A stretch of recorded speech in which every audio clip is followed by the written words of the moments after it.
Hello दोस्तों, आज की इस वीडियो में हम एनिमल टिश्यू जंतु ऊतक के बारे में पढ़ेंगे।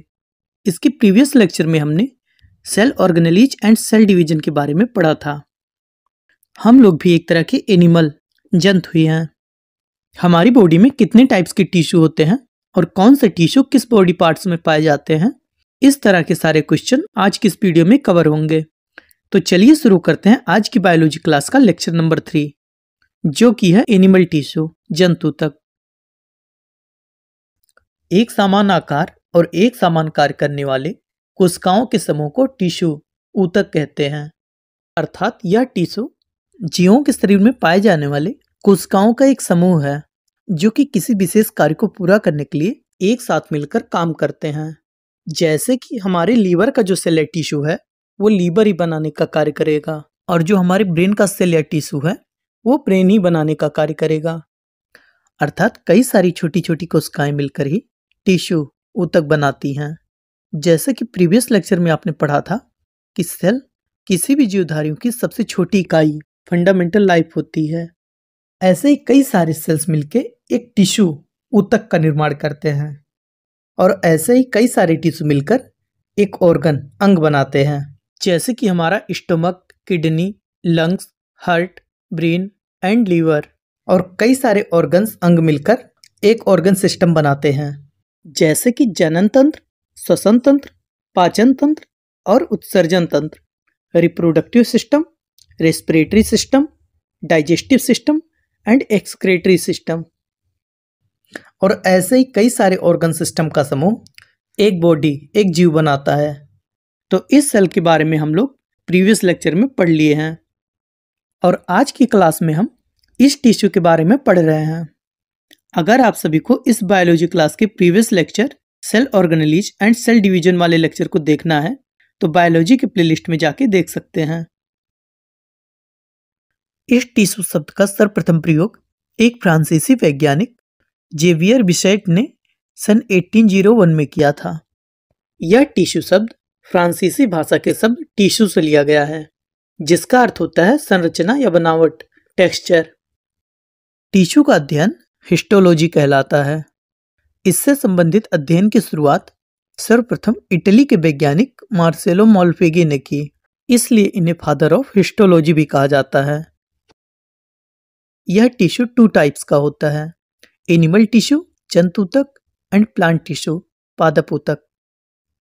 तो आज के इस वीडियो में हम इसी एनिमल टिश्यू अर्थात जंतु ऊतक के बारे में पढ़ेंगे। प्लांट टिश्यू के बारे में हम जब बॉटनी वाला वीडियो कवर करेंगे तब देखेंगे। यह एनिमल टिश्यू 4 टाइप्स का होता है, एपिथेलियल टिश्यू, उपकला ऊतक, मस्कुलर टिश्यू, पेशीय ऊतक, कनेक्टिव टिश्यू, संयोजी ऊतक एंड नर्वस टिश्यू, तंत्रिका ऊतक। तो सबसे पहले हम देखते हैं एपिथेलियल टिश्यू, उपकला ऊतक। यह एपिथेलियल टिश्यू शरीर के बाहरी और आंतरिक सतहों पर पाया जाने वाला टिश्यू ऊतक है। इस टिश्यू का मुख्य काम बॉडी के इंटरनल और एक्सटर्नल सरफेस को कवर करना और प्रोटेक्ट करना होता है। अर्थात ये एपिथेलियल टिश्यू वो टिश्यू होते हैं जो कि बॉडी के सरफेस को कवर करते हैं, जैसे कि स्किन, ब्लड वेसल्स एक्सेट्रा।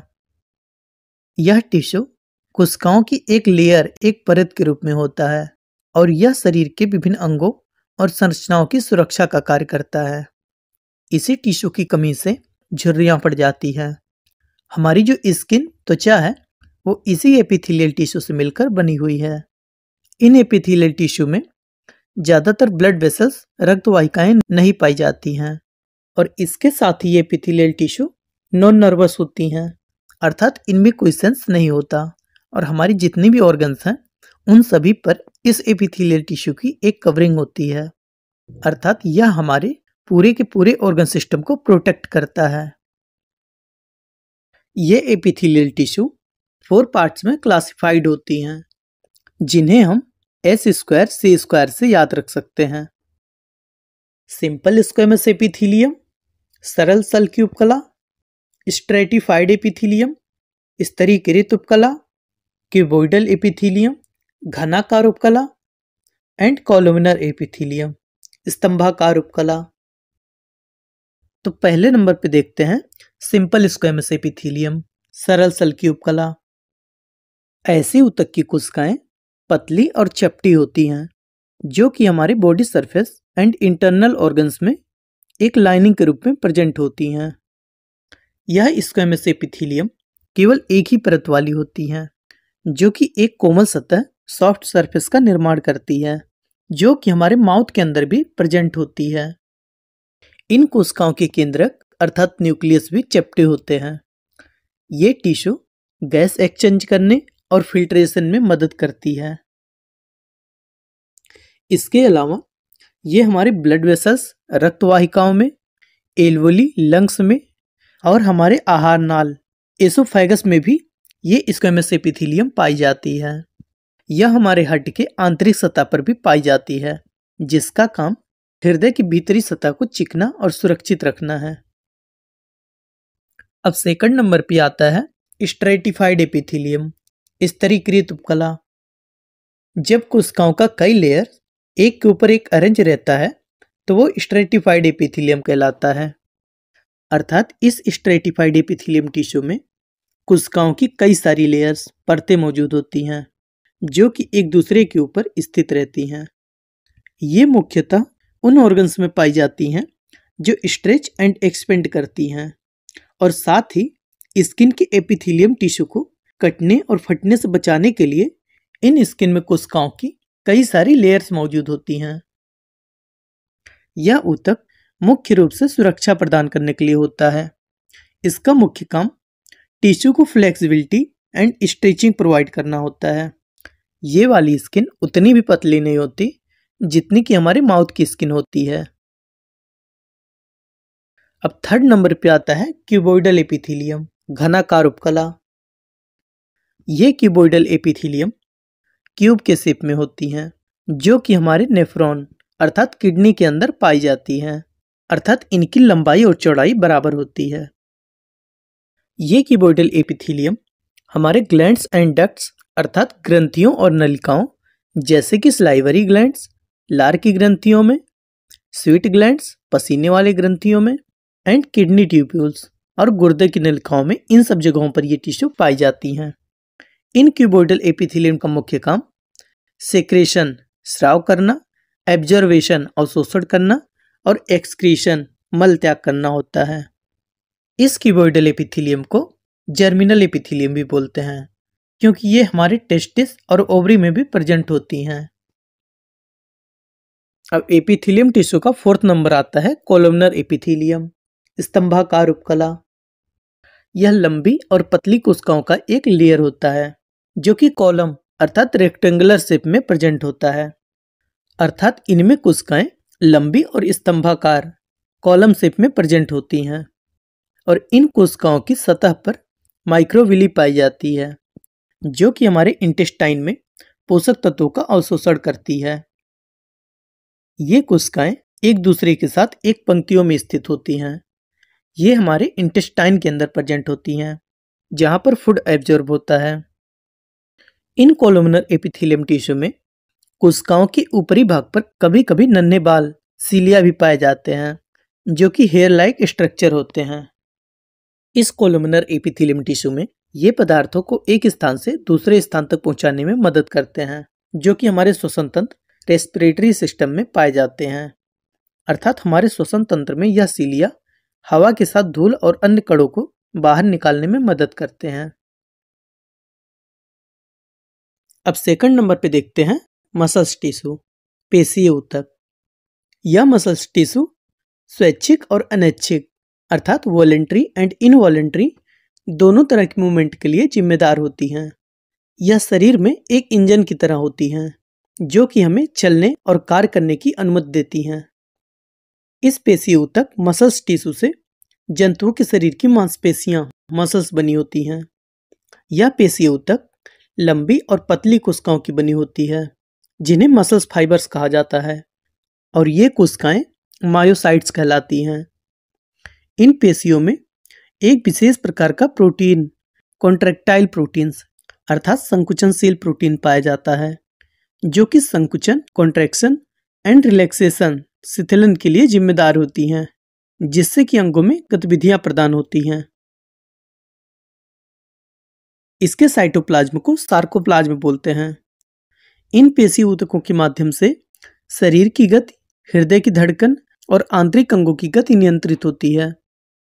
यह ऊतक शरीर के अंगों को गति देने, खड़ा रखने और शरीर के विभिन्न कार्यों को संपन्न करने में सहायक होता है। अब इसके आगे हम इस मसल टिश्यू के टाइप्स को देखते हैं। यह जो मस्कुलर टिश्यू है यह 3 टाइप्स का होता है। स्केलेटल मसल टिश्यू, कंकाल पेशीय ऊतक, स्मूथ मसल टिश्यू, चिकना पेशीय ऊतक एंड कार्डियक मसल टिश्यू, हृदय पेशीय ऊतक। इस स्केलेटल मसल टिश्यू को 3 अलग अलग नामों से जाना जाता है। स्केलेटल मसल टिश्यू, कंकाल पेशीय ऊतक, स्ट्राइटेड मसल टिश्यू, रेखीय पेशीय ऊतक एंड वॉलेंट्री मसल टिश्यू, स्वैच्छिक पेशीय ऊतक। ऐसे ही इस स्मूथ मसल्स, चिकने पेशीय ऊतक को भी 3 अलग अलग नामों से जाना जाता है। स्मूथ मसल टिश्यू, चिकना पेशीय ऊतक, नॉन स्ट्राइटेड मसल टिश्यू, आरेखीय पेशीय ऊतक एंड इनवॉलेंट्री मसल टिश्यू, अनैच्छिक पेशीय ऊतक। एंड लास्ट आता है कार्डियक मसल टिश्यू, हृदय पेशीय ऊतक। इसे इनवॉलेंट्री मसल टिश्यू, अनैच्छिक पेशीय ऊतक भी बोलते हैं। तो अब इनमें सबसे पहले देखते हैं स्केलेटल मसल टिश्यू, कंकाल पेशीय ऊतक को। यह पेशीय ऊतक ज्यादातर हमारे बोन्स, हड्डियों से जुड़ी हुई होती हैं, इसलिए इसे स्केलेटल मसल टिश्यू, कंकाल पेशीय ऊतक कहते हैं। यह कंकाल पेशीय ऊतक हमारे शरीर को गति प्रदान करने में सहायता करती है, अर्थात यह हमारे बॉडी को मूवमेंट्स प्रोवाइड करती है। इन्हें स्वैच्छिक पेशीय ऊतक, वॉलेंट्री मसल्स टिश्यू भी कहते हैं।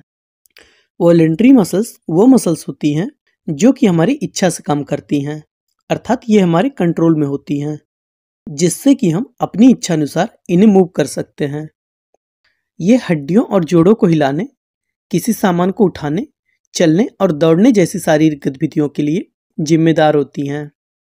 इन टिश्यूज की कोशिकाएं लंबी और सिलेंड्रिकल अर्थात बेलनाकार होती हैं, जो कि एक रेखाओं की जैसे प्रतीत होती हैं, इसलिए इसे रेखीय पेशीय ऊतक, स्ट्राइटेड मसल टिश्यू भी कहते हैं।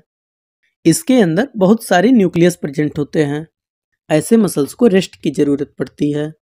यह मसल्स हमारे शरीर के विभिन्न हिस्सों जैसे हाथ, पैर, गर्दन और चेहरे और अन्य ऐसे ऑर्गन्स में पाई जाती हैं जिन पर कि हमारा नियंत्रण होता है। अब सेकंड नंबर पे आता है स्मूथ मसल टिश्यू, चिकना पेशीय ऊतक। हम जब भी कुछ खाते हैं तो हमारा आहार नाल एसोफेगस मूवमेंट करती है, जिससे कि वो खाने को नीचे ले जा सके। तो इन मूवमेंट को यही स्मूथ मसल्स ही करता है। इन मूवमेंट को पेरिस्टालिसिस मूवमेंट भी कहते हैं।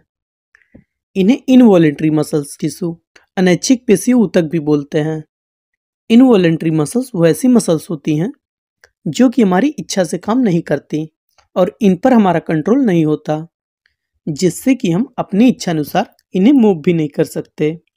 अर्थात ये वैसे अंगों में पाई जाती हैं जिन पर हमारा नियंत्रण नहीं होता, जैसे कि आहार नाल में भोजन की गति, ब्लड वेसल्स का कॉन्ट्रैक्शन एंड रिलैक्सेशन अर्थात सिकुड़ना और शिथिल होना।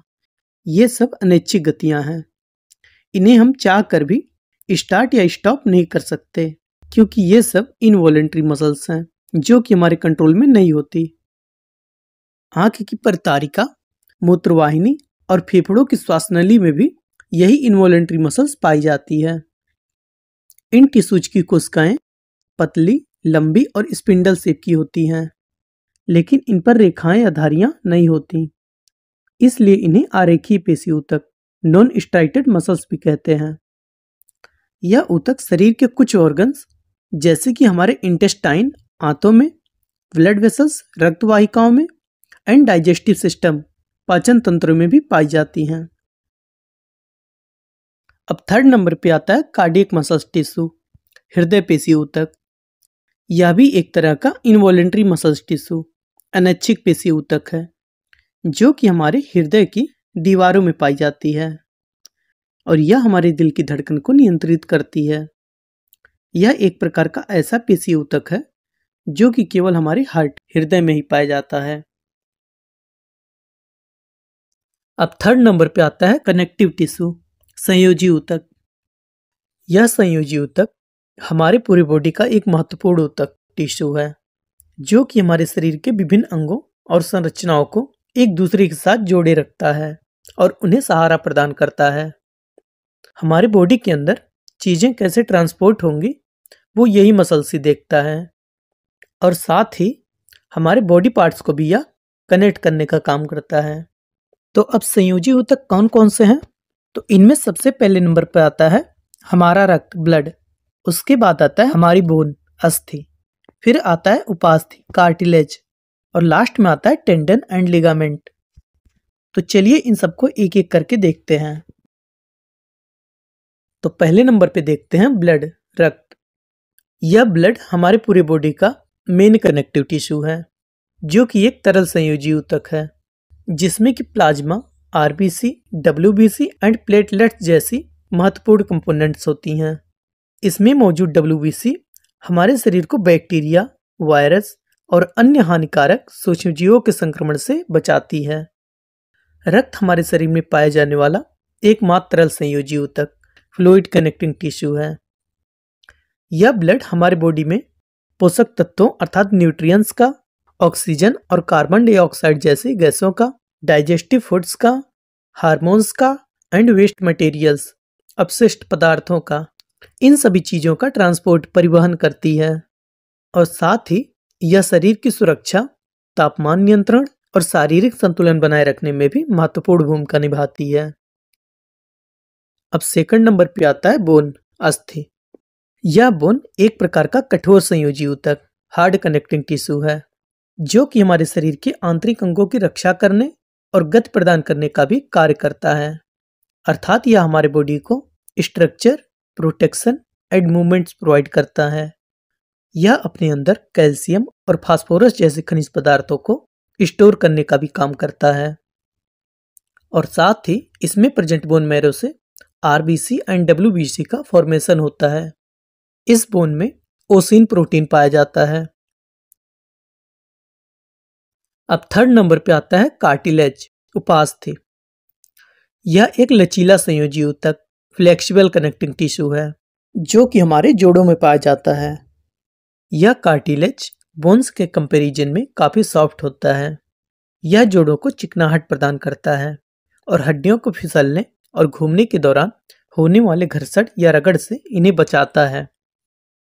यह कार्टिलेज उपास्थि हमारे नाक, कान, श्वास नली और जोड़ों में पाई जाती है। इस कार्टिलेज में कोंड्रिन प्रोटीन पाया जाता है। अब कनेक्टिंग टिश्यू का लास्ट आता है टेंडन एंड लिगामेंट। हमारे बोन्स को मसल से जोड़ने वाला, कनेक्ट करने वाला जो टिश्यू होता है वो टेंडन कहलाता है, जबकि हमारे बोन को बोन से जोड़ने वाला, कनेक्ट करने वाला जो टिश्यू होता है वो लिगामेंट कहलाता है। जैसा कि आप इस फिगर में देख सकते हैं, इनमें ये राइट साइड में ये जो दोनों बोन्स दिए हुए हैं, इन दोनों बोन्स के बीच ये टिश्यू है, जो कि इन दोनों बोन्स को कनेक्ट करने अर्थात जोड़ने का काम कर रहा है। इसे लिगामेंट कहते हैं। और ऐसे ही ये लेफ्ट साइड में आप देख सकते हैं, इसमें ये जो बोन दिए हुए हैं, इस बोन को इस मसल से कनेक्ट करने वाला ये जो टिश्यू है ये टेंडन कहलाता है। अब फोर्थ एंड लास्ट आता है नर्वस टिश्यू, तंत्रिका ऊतक। यह तंत्रिका ऊतक न्यूरॉन कोशिका की बनी होती है, जो कि हमारे ब्रेन, मस्तिष्क में, स्पाइनल कॉर्ड, रीढ़ की हड्डी में एंड नर्व्स और तंत्रिकाओं में पाई जाती है। यह तंत्रिका ऊतक, नर्वस टिश्यू, हमारी पूरी बॉडी में सूचनाओं को प्रसारित करने और एकीकृत करने का काम करती है।